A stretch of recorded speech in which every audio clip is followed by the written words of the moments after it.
Hello students, welcome to my YouTube channel Sahaj classes. तो जैसे कि आपको पता होगा कि हम अपने चैनल पे एस्टेट से रिलेटेड वीडियोस डालते हैं। तो यहाँ पे मैंने मेनली जो कंटेंट डाला हुआ है वो टीजीटी साइंस का, पीजीटी केमिस्ट्री का डाला हुआ है। बाकी जो सीडीपी है उसके नोट्स मैंने आपको फ्री ऑफ कॉस्ट प्रोवाइड करवाए हुए हैं। टीजीटी साइंस और पीजीटी केमिस्ट्री दोनों के लिए ही आपको नोट्स और पीवाईक्यू की जो पीडीएफ है वो फ्री ऑफ कॉस्ट मिलेगी। अगर आप चाहिए तो आप इंस्टाग्राम पे मैसेज भेज सकते हो। उसका जो लिंक है वो आपको यूट्यूब का जो बायो होता है ना, वहाँ पे आपको उसका लिंक मिल जाएगा। तो वहां से आप इंस्टाग्राम ओपन करके वहां पे मैसेज भेज सकते हो। तो मैं आपके पास वो जो पीडीएफ का लिंक है वो भेज दूंगी। ठीक है। उसके बाद देखो, अब इस चैनल पे मैंने 1-1.5 महीने से कोई वीडियो नहीं डाली है, लेकिन अब बहुत सारे कमेंट देखने को मिले और बहुत सारे मैसेज देखने को मिले कि जो एस्टेट है क्या उसकी पॉसिबिलिटी अप्रैल में है। तो देखो, अब मार्च का एंड होने वाला है और अप्रैल की स्टार्टिंग होएगी। तो अब मैं ये तो बिल्कुल भी पॉसिबल नहीं है कि अप्रैल के जो फर्स्ट वीक में ही आपका जो एग्जाम है वो हो जाए। लेकिन इतनी ज्यादा पीछे भी नहीं करेंगे, क्योंकि दिसंबर में एग्जाम होता है। तो लास्ट वाला जो आगे दिसंबर होएगा उसका भी लेना, और बाद में जो वैकेंसी आएंगी वो भी इसके बाद ही आएंगी, एस्टेट के बाद भी आएंगी। साथ में ये भी बोला हुआ है कि जो अपना सीईटी है उसके साथ जितनी भी सी जो टीजीटी वाली वैकेंसीज आनी है वो भी आएंगी। तो अप्रैल से तो लास्ट ज्यादा लेट नहीं जाएगा। और हम इतना नेगेटिव भी नहीं सोचेंगे कि नहीं एस्टेट एग्जाम होगा ही नहीं। तो देखो, अप्रैल के स्टार्टिंग में नहीं तो अप्रैल के लास्ट में हो जाएगा। अप्रैल के लास्ट में भी नहीं होगा ना तो मई के स्टार्टिंग से तो लेट कहीं भी नहीं जाने वाला। तो आपको माइंड में एक चीज लेके चलनी है कि जो ये हमारा एस्टेट का एग्जाम है ना, वो या तो अप्रैल लास्ट तक, अप्रैल लास्ट या मई फर्स्ट वीक, इससे पीछे नहीं जाएगा। कितनी भी पॉसिबिलिटी हो, देखो वैसे तो आज तक एस्टेट का एग्जाम है वो पोस्टपोन ही नहीं हुआ है। तो अब की बार ये नई चीज हुई है कि पोस्टपोन हो गया। तो इतना डेफिनेटली तो आपको कोई नहीं बताएगा कि उस दिन एग्जाम होगा, क्योंकि किसी को नहीं पता, पता ही नहीं है किसी को कि कब होगा। लेकिन जो मैक्सिमम पॉसिबिलिटी होने की है ना, तो वो अप्रैल के लास्ट में जाएगा या तो फिर अपना मई के फर्स्ट वीक में जाएगा। इससे लेट एग्जाम नहीं होगा।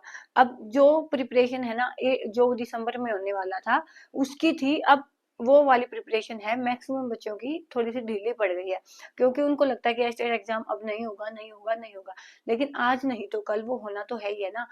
अप्रैल यहाँ पे अब मार्च में नहीं हुआ तो अप्रैल में हो जाएगा, अप्रैल में नहीं हो गया तो मई में हो जाएगा। लेकिन ये देखो ना, आप जिस टाइम भी एग्जाम होगा, अगर उस टाइम भी आप क्वालिफाई नहीं कर पाए तो नेक्स्ट दिसंबर का किसी को नहीं पता कि कब होगा, कैसा होगा, किसी को नहीं पता। तो अब जितना भी टाइम है आपके पास उतना आपको इसको देना चाहिए, क्योंकि अब आपको एक ये लेके चलना है कि अब जो भी एस्टेट होगा वो आपका हर हालत में क्वालिफाई होना चाहिए। एटलीस्ट जो आपके 90 मार्क्स है ना वो आपके आने ही आने चाहिए। बाकी बची चीजें देखो, इसके लिए आपको एस्टेट के लिए आपको दो ही चीजें तो पढ़नी है ना। एक तो आपकी जो सीडीपी है और एक आपका जो सब्जेक्ट है। ज्यादा तो आपको यही पढ़ने हैं। बाकी तो जो हमारी हिंदी हो गई, जो हमारी इंग्लिश हो गई, जो हमारी रीजनिंग हो गई, जीके मैथ हो गई, ये तो आपके सीईटी में भी आने वाले हैं। और अगर आप प्रिपरेशन कर रहे हो तो आप सीईटी भी दोगे। तो बाकी जो भी बाकी सब्जेक्ट हैं वो तो आपको सीईटी में भी काम आ जाएंगे। तो इसलिए आपने अपने माइंड में ये नहीं सोच के चलना कि नहीं एग्जाम होने ही नहीं वाला है। एग्जाम तो होएगा ही। अब नहीं हुआ तो अप्रैल में हो जाएगा, नहीं तो मई के फर्स्ट वीक से ज्यादा लेट तो कहीं नहीं जाने वाला। तो ये वाली चीज छोड़ दो कि नहीं एग्जाम ही नहीं हो रहा तो हम क्यों ही पढ़ेंगे। बाकी देखो, आपकी अपनी चॉइसेस हैं, अगर आप नहीं पढ़ना चाहते तो वो भी आप पे ही है। लेकिन ये मत, एक क्वालिफाइंग एग्जाम है और इसमें भी आप ये करोगे ना कि अब नहीं तो नेक्स्ट टाइम हो जाएगा, अब नहीं तो नेक्स्ट टाइम हो जाएगा, तो वो आपका जो नेक्स्ट है वो कभी भी नहीं आएगा। तो बस ये वाली वीडियो में इतना ही बताना था कि जो भी आपने प्रिपरेशन को लीव किया हुआ है ना कि अभी एस्टेट होने ही नहीं वाला, तो उसको वापस से स्टार्ट कर दो, क्योंकि एस्टेट कभी भी हो सकता है। और जब होएगा और जब आपका क्वालिफाई नहीं हुआ ना, तो उसके बाद एक अफसोस के अलावा आपके पास कुछ नहीं बचेगा। तो ऐसी चीजें नहीं लेके चले, नेगेटिव चीजें माइंड में लेके क्या ही चलेगा। कुछ नहीं होने वाला, क्योंकि अगर आपने ये सोच लिया कि नहीं होने ही नहीं वाला और जब एस्टेट एग्जाम हुआ आपका क्वालिफाई नहीं हुआ, तो तब तब आपको ये रिग्रेट होएगा कि काश उस टाइम पढ़ लिए होते। तो बस इसी चीज को सोच के, चाहे 3-4 घंटे ही सही आपने एस्टेट के एग्जाम को देने हैं। ऐसे हल्के में नहीं लेना कि नहीं पता नहीं कब होगा, पता नहीं कब होगा। होगा तो चाहे आज नहीं तो कल होएगा जरूर।